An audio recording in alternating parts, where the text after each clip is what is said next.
फिरदौस आशिक अवान साहब ने। फिरदौस साहब, thank you very much for joining us today.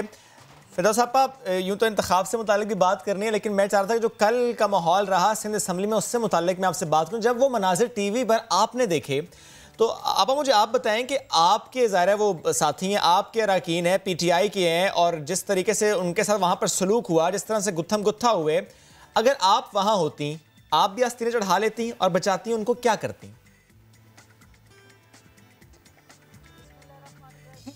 सबसे पहले तो कल के वाक़े पे मैं अफसोस का इजहार करूँगी। और जैसा कि आप जानते हैं कि पाकिस्तान तहरीक इंसाफ एक फ़ैमिली की तरह है, हम ख़ानदान के मेम्बरान हैं और ख़ानदान के अंदर गिले शिकवे और तहफ़्फ़ुज़ात होना एक यकीनी अमर है। और चूँकि PTI के अंदर जो है right of freedom of expression and speech exist करता है और हर शख्स जो है वो अपना जमहूरी हक़ इस्तेमाल करता है।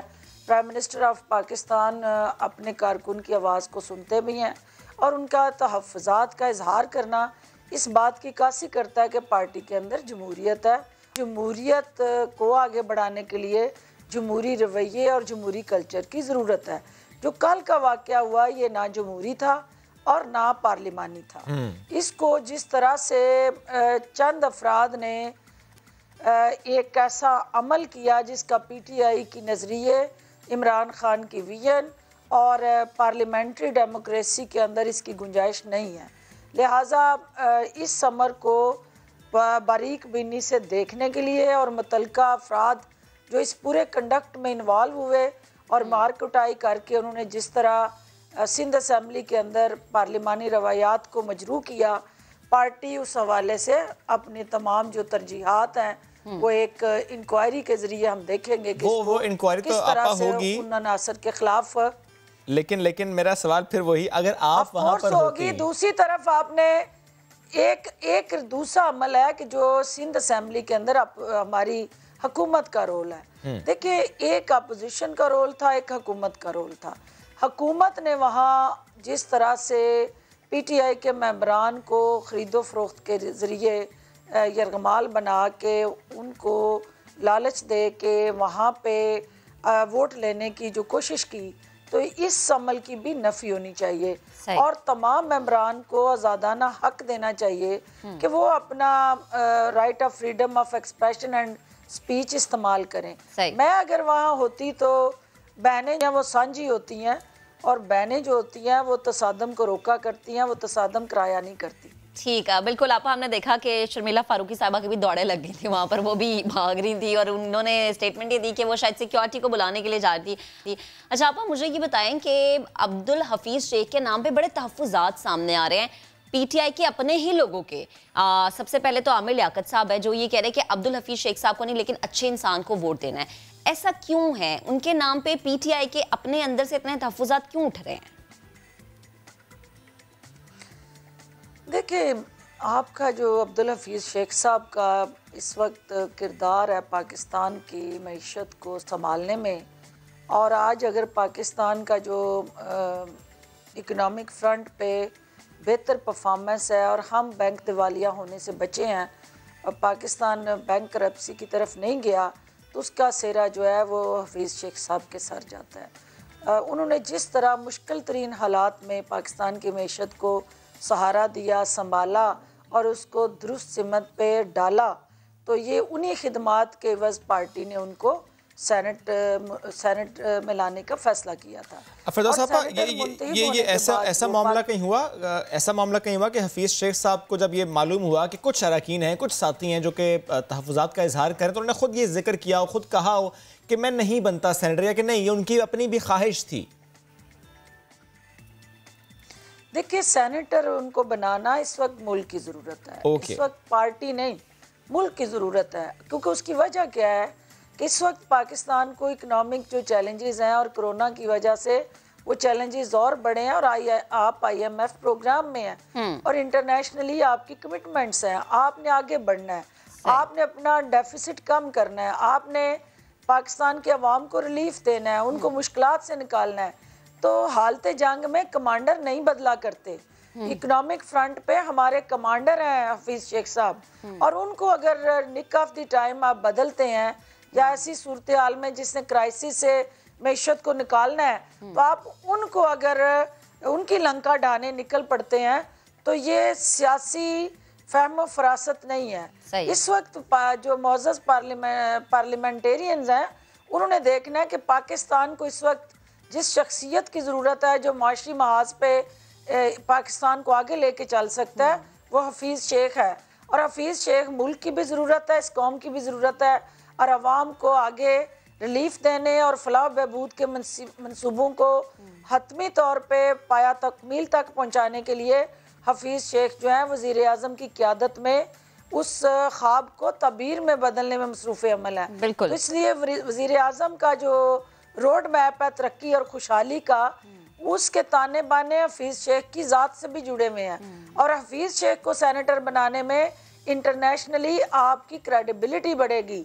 आपका सेनेटर जब किसी के साथ निगोशिएट करेगा और किसी को डिस्कशन में एंगेज करेगा तो बेहतर बारगेन की पोजीशन में पाकिस्तान होगा। ठीक है फिरदौस साहबा, ये पॉइंट आ गया, इंपॉर्टेंट पॉइंट आपने रेज किया। हफीज़ शेख को हर हाल में बाख्तियार बनाना है। ठीक है, बाख्तियार बनाना है, और उस ज़ाहिर उसके लिए उन्हें सेनेटर आज मुंतखब होना होगा। आपकी इतलात क्या हैं, कितने MNAs आज हफीज़ शेख साहब को वोट दे रहे हैं हुकूमत और इत्तेहादी जमातों के? इंशाल्लाह हमारे जो मतलूबा रिक्वायर्ड नंबर है हम उसको अचीव करेंगे और भारी अक्सरियत से हफीज़ शेख साहब जो हैं वो सेनेट के मेंबर बनेंगे और हमें 180 से ज़ायद अरकान देंगे उनके हक में वोट करने की ज़रूरत नहीं।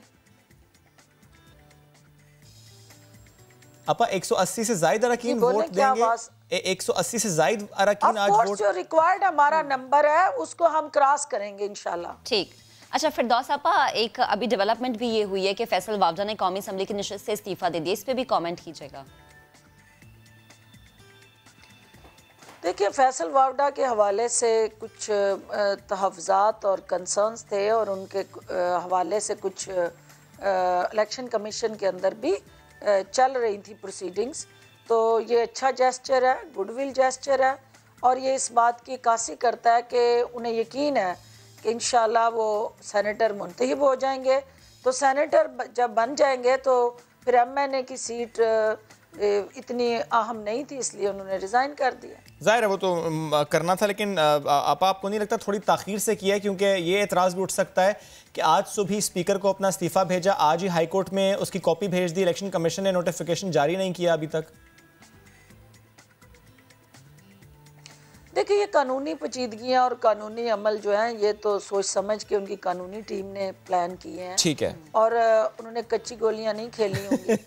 ज़ाहिर है एक सियासतदान है और ये नहीं हो सकता कि वो अपोजिशन को उन्होंने आज सरप्राइज़ दिया है, पहला सरप्राइज़ दे दिया उन्होंने और बाकी आज सारा दिन अपोजिशन के लिए सरप्राइज़ ही सरप्राइज़ हैं आज। और जिन्होंने सरप्राइज का ऐलान किया था आज वो खुद अपनी सरप्राइज की ज़द में आ जाएंगे। अच्छा आप एक बात और बता दें कि जब भी हम देखते हैं कि PDM घबराई भी हो या वहाँ से बड़ी बयानबाजियाँ आ रही हों तो उसके बाद हम देखते हैं कि इमरान खान साहब चल बैठे होते हैं, या तो अखबार पढ़ रहे होते हैं या तो कहीं जॉगिंग कर रहे होते हैं। आज इमरान कुत्तों के साथ खेल रहे होते हैं। तो आज इमरान खान साहब की मसरूफियत से मुतालिक बताएं कि आज दिन भर वो क्या कर रहे हैं वोट कास्ट करने के अलावा? आज वो अपने चैम्बर में बैठेंगे, सबसे मिलेंगे, गपशप करेंगे और अल्टीमेटली जो है वो अपनी फतह के ऐलान सुनेंगे और अपने नज़रिए की जीत पे शादमाने बजाएंगे और अपने कारकुन को ये जो अज़म लेके वो निकले हुए हैं कि हमने निज़ाम को बदलना है और वो जद्दोजहद जो रिफॉर्म से जुड़ी हुई है उसको आगे बढ़ाने के लिए सलाह मशवरे में मसरूफ़ रहेंगे। अच्छा, और फिरदौस आपा जिस तरह हम पहले बात करते हैं आमिर लियाकत साहब की, चूँकि ज़ाहिर है उससे मुतालिक शेख रशीद साहब ने भी कहा कि उन्हें मना लिया गया है, कल मीटिंग में फैसल जावेद साहब ने भी कहा कि मना लिया गया है। आप ज़रा बता दें, एक तो ये कि वाकई ये मना लिया गया है उनको, और दूसरा है कि उनके अलावा कितने और अरकान थे जिनके तहफ़्फ़ुज़ात थे लेकिन अब सब मान गए हैं, कितने थे?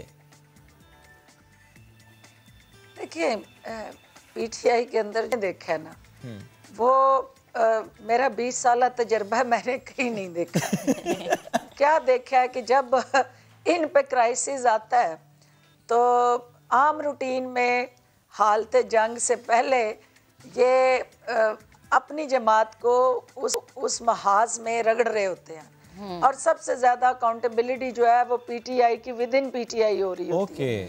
और पीटीआई के अरकान जो है वो किसी सूरत भी दूसरा कोई भी फर्द जो है वो उसको मुतमिन करने के लिए बड़ा अपहिल टास्क है कि आप पार्टी के अंदर जो अरकान हैं या मेंबर ऑफ द पार्लियामेंट हैं या कैबिनेट के कोलीग्स हैं उनको मुतमिन करें। तो पहले हमें अपनों को कन्विंस करना पड़ता है बिफोर वी कन्विंस अदर्स।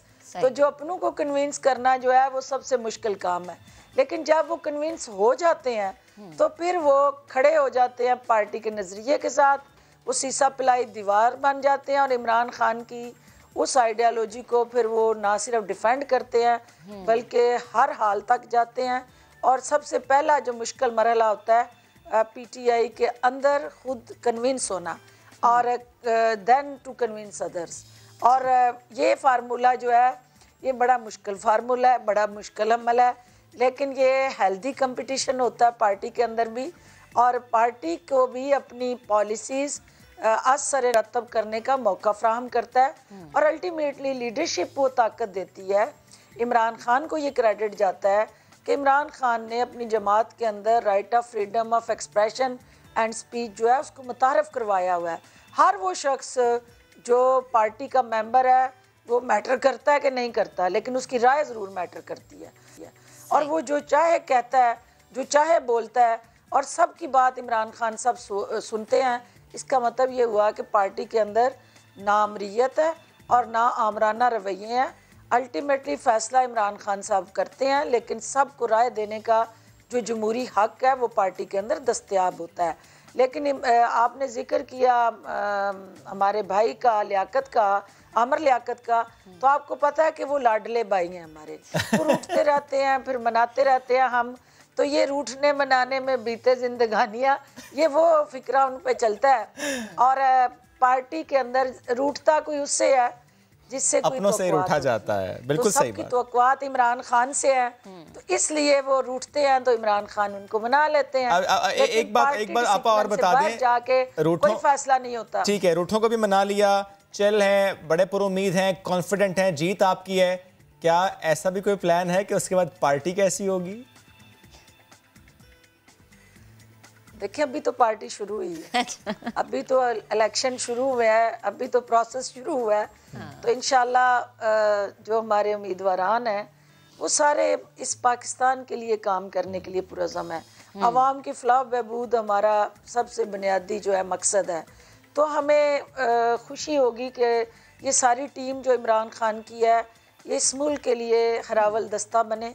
और इस वक्त पाकिस्तान जिन मुश्किलात से गुजर रहा है, हमारे अवाम जो इस वक्त प्रॉब्लम में है, महंगाई की वजह से परेशान है, हम इमरान खान की क़यादत में उनके बिल्कुल आपा हमने ये सुना है कि जीत जाएंगे तो आप अपने हाथ से कुछ बना के खिलाएंगी पार्टी के रहनुमाओं को, ऐसा भी है? मैं उनको खिला सकूंगी मिठाई भी, लड्डू पीठी भी, और जो मेरे से हो सका, क्योंकि मुझे याद है आपने मुझे इंटरव्यू में बोला था कि मुझे खुद कुछ नहीं बनाना आता। लेकिन वो वही पार्टी तो बनेगी ना अगर जीत जाएंगे। बस उतना सही आता है जितना सा को खा ना सके। हाँ। सोहे मेरे आपा ऐसा तो नहीं होगा कि आज हम पॉलिटिशियंस की वो वीडियो देखेंगे?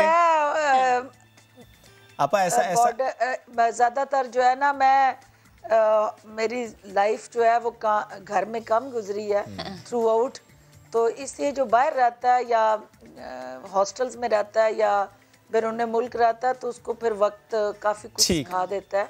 ठीक है, तो कुछ ना कुछ मैं बना लेती हूँ, भूखी नहीं रह सकती। और ठीक है, हम एक लास्ट कमेंट वो फाड़ी वाली बात पे बस एक बात आपा, क्या ऐसा माहौल आज हम देखेंगे कि ये मैं हूँ, ये सेनेट के इंतखाबात और यहाँ पर पार्टी हो रही है? नहीं, उसमें हम ये चाहेंगे कि भाई हार जीत इलेक्शन का हिस्सा है। कैंपेन अपोजिशन ने की, कैंपेन हमने की। अपोजिशन ने कुछ कारस्तानियाँ की, कुछ स्याह अमल की है जो बेनकाब हो गए और इस वक्त जो है वो टीवी चैनल्स की स्क्रीन पे वो यहाँ है वो सारा उनका अमल। तो हम चाहेंगे कि ये तलखियाँ भूलें, इलेक्शन का आज का रिजल्ट जो है वो उसको आला ज़रफ़ के साथ बर्दाश्त करें और पार्टी इंशाल्लाह होगी, हम ये चाहेंगे कि ये इदारे जो ईवान है, जहाँ आज इंशाल्लाह PTI एक अक्सरियती जमात के तौर पे सामने आएगी, तो उस ऐवान की जो जिम्मेदारियाँ हैं और अवाम की हमारे साथ जुड़ी तवक्कुआत हैं जी। आज से हमारा एक नया इम्तिहान शुरू होने वाला है। ठीक है। और नया हमारे सामने चैलेंज है कि अब जब हमें अक्सरियत मिल जाएगी तो उसके बाद हमने अवाम की खिदमत करनी है। बिल्कुल ठीक, अवामी मफाद में लेजिस्लेशन करनी, क्योंकि यही रिक्वायरमेंट है।